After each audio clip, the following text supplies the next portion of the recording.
श्री स्वामी समर्थ. जय जय स्वामी समर्थ. स्वागत आहे तुम्हा सर्वांच्या आपल्या यूट्यूब चॅनलवर.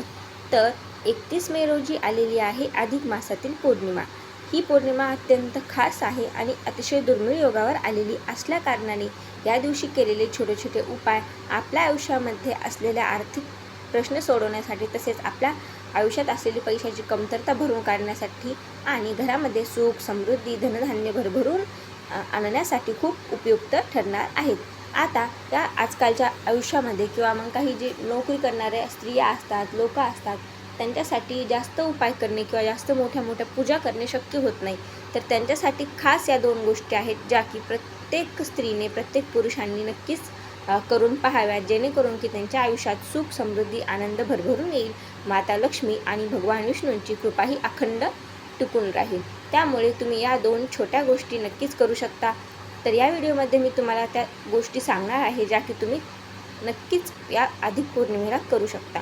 त्यामुळे हा व्हिडिओ शेवटपर्यंत नक्की बघा आणि व्हिडिओ स्किप न करता पूर्ण व्हिडिओ पहा, जेणेकरून की तुम्हाला डिटेलमध्ये व्यवस्थित अशी माहिती मिळेल. आणि जर तुम्ही माझ्या चॅनलवर नवीन असाल आणि अशाच उपायांसाठी, सेवेंसाठी जर तुम्हाला माहिती आवडत असेल ऐकायला, तर माझ्या चॅनलला सबस्क्राईब करा.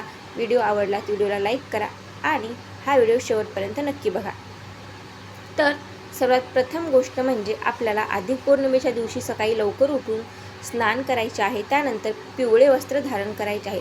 पिवळा रंग हा भगवान विष्णूंना अतिशय प्रिय असतो आणि हा अधिक महिना पूर्णतः भगवान विष्णूंना समर्पित आहे. या अधिक महिन्याला आपण पुरुषोत्तम मास देखील म्हणतो. त्यामुळे पौर्णिमेच्या दिवशी सकाळी लवकर उठून स्नान करून पिवळे वस्त्र परिधान करावे आणि आपल्या देवघरातील देवांची पूजा अर्चना करून घ्यावी. त्यानंतर जर तुमच्याकडे माता लक्ष्मी आणि भगवान विष्णू यांचा फोटो असेल, तर तो तुम्ही पाटावर किंवा चौरंगावर खाली पिवळे वस्त्र टाकून त्यावर तो फोटो मांडावा. त्या फोटोची व्यवस्थित विधिवत अशी पूजा करून घ्यावी. कुमकुम, हळदी, त्यानंतर भगवान विष्णूंना प्रिय असलेली तुळस ही भगवान विष्णूंना अर्पण करावी आणि माता लक्ष्मीला आवडते कमळाचे फूल किंवा पांढरी लाल कमळाचे फूल असेल तर ते लाल कमळाचे फूल माता लक्ष्मीला अर्पण करावे व त्यांची व्यवस्थित अशी मनापासून, अगदी मनामध्ये कोणत्याही प्रकारचा संशय न धरता पूर्ण श्रद्धेने आणि विश्वासाने माता लक्ष्मी आणि भगवान विष्णूंची यांची पूजा करून घ्यावी. त्यांना नैवेद्यामध्ये केळी किंवा मग कोणत्याही पिवळ्या रंगाची मिठाई असते, त्या मिठाईचा नैवेद्य दाखवावा किंवा मग खडीसाखर, दूध या गोष्टीचा जर नैवेद्य दाखवला तरी चालतो. हा नैवेद्य नंतर सर्व घरातील लोकांना द्यावा. आणि जर तुम्ही ही पूजा केली तर तुमच्या घरामध्ये कधीही धन, धान्य, अन्नाची कमतरता भासणार नाही. कोणत्याही प्रकारची अडचण असेल, पैसे घरामध्ये येतात पण टिकत नाहीत, अशा काही अडचणी असतील किंवा आर्थिक काही प्रश्न असेल तर ते देखील या पूजेने पूर्णतः नष्ट होतात. हा झाला उपाय. त्यानंतर तुम्ही कुंकुमार्चन सेवा देखील करू शकता. आता हे कुंकुमार्चन करण्यासाठी तुम्हाला एका वाटीमध्ये शुद्ध असे कुंकू घ्यायचे आहे आणि हे कुंकुमार्चन तुम्ही देवीच्या मूर्तीवर किंवा मग श्रीयंत्रावर करू शकता. त्यासाठी तुम्हाला एका तामणामध्ये पितळाची किंवा चांदीची लक्ष्मीची मूर्ती ठेवायची आहे आणि आपला अंगठा, अनामिका आणि मधले बोट या 3 बोटांच्या साहाय्याने कुंकू घेऊन देवीच्या पायापासून ते मस्तकापर्यंत हे कुंकू तुम्हाला सोडायचे आहे. आणि हे करत असताना तुम्हाला ओम श्री महालक्ष्मी नमः या मंत्राचा जाप करायचा आहे किंवा मग तुम्हाला महालक्ष्मी अष्टकम म्हणायचे आहे.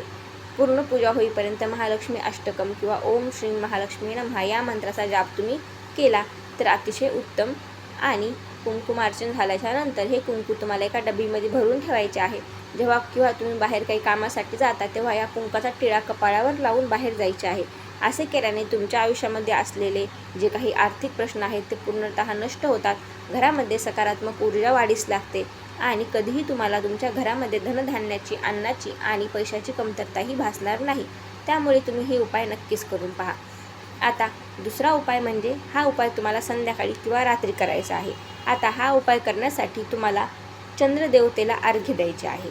त्यासाठी एक शुद्ध पाणी घ्यायचे आहे. ते की तांब्याच्या तांब्यामध्ये घ्या किंवा मग चांदीच्या तांब्यात घ्या किंवा कोणत्याही स्वच्छ अशा तांब्यामध्ये तुम्हाला ते पाणी भरायचे आहे. त्यात तुम्हाला थोडेसे दूध, अक्षदा आणि पांढरी फुले टाकायची आहेत आणि हे पाणी चंद्रदेवतेकडे पाहत खाली जमिनीवर टाकायचे आहे. या पद्धतीला चंद्रदेवाला अर्घ्य देणे असे म्हणतात. हे अर्घ्य देत असताना तुम्हाला ओम सोम सोमाय नमः किंवा ओम चंद्राय नमः या मंत्राचा जाप करायचा आहे. असे केल्याने तुमच्या आयुष्यामध्ये असलेली अस्थिरता कमी होते तुमचे मानसिक जे काही विचार आहेत, मानसिकरित्या तुम्ही जे काही कमकुवत झालेला आहात, त्याच्यामध्ये तुम्हाला तुमचा चंद्र जो आहे तो मजबूत होतो. तुम्ही जे काही विचार करत आहात पैसे कमवण्यासाठी किंवा मग पैसे घरामध्ये कशाप्रकारे आपण वापरू शकतो किंवा कशाप्रकारे आपण पैशाचा अपव्यय कमी करू शकतो, त्या प्रयत्नांमध्ये तुम्हाला या गोष्टींमुळे यश येत असते. त्यामुळे तुम्ही हा उपाय नक्कीच करून बघा. हे अगदी छोटे छोटे 2 उपाय आहेत ते की तुम्ही सकाळी आणि संध्याकाळी रात्री करू शकता आणि हे उपाय अगदी कमी वेळेमध्ये देखील होतात. त्यामुळे जर तुम्हाला तुमच्या घरामध्ये आर्थिक प्रश्न असतील, आर्थिक अस्थैर्य असेल किंवा मग पैशाची कमतरता जाणवत असेल, मानसिक संतुलन कमी झाल्यासारखे वाटत असेल किंवा मानसिकरित्या खूपच खचून गेल्यासारखे वाटत असेल, घरामध्ये नकारात्मकता जास्त आहे असे वाटत असेल, तर नक्कीच हे 2 उपाय करून पहा.